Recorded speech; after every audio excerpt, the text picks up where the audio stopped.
Recognised seasonal workers in New Zealand have taken their former employer to court after wage deductions for some weeks reduced their wages to zero.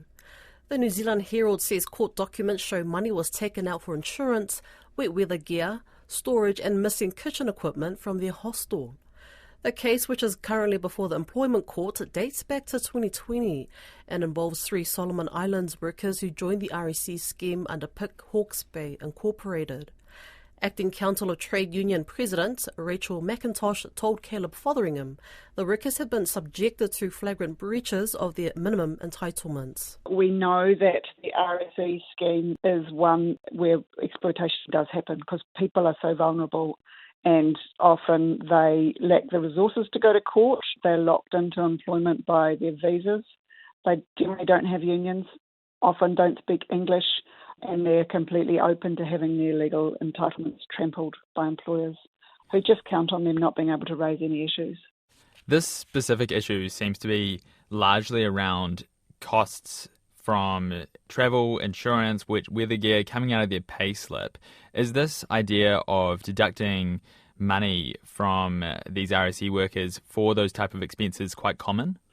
It does happen, but it's outrageous and it's against the agreements to recruit that the employers have signed. And in the case of wet weather gear, that's against the health and safety legislation in New Zealand where employers are required to provide that kind of gear.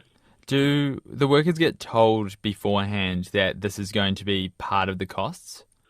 I actually can't answer that question, but no, they can't be because the employers have agreed that they won't be. The employers have said that they'll act within the law, and then they're doing this anyway. Any scheme where somebody can work all week and not get paid for it is clearly a scheme that has exploitation at its core. I guess I understand that there is some charges that people sign up to, and is there a line there that the workers can take this out of their paycheck but can't take this? I'm just wondering what that line is. Yes, there are. For example, if it is an expense that the worker would otherwise have had as kind of a normal part of their life, then that can be deducted. But with their agreement and with that worked out in advance so that the worker knows how much money they're going to have deducted.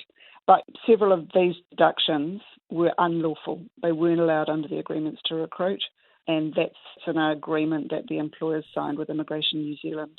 Any proposed deductions have to be submitted to Immigration New Zealand before being put into effect, and that clearly hasn't happened.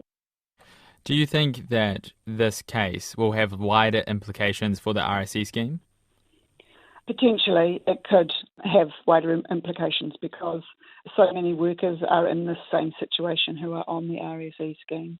You know, as I said before, often English as a second language, don't have the resources to challenge and don't have easy access to unionisation. And so it could have an effect.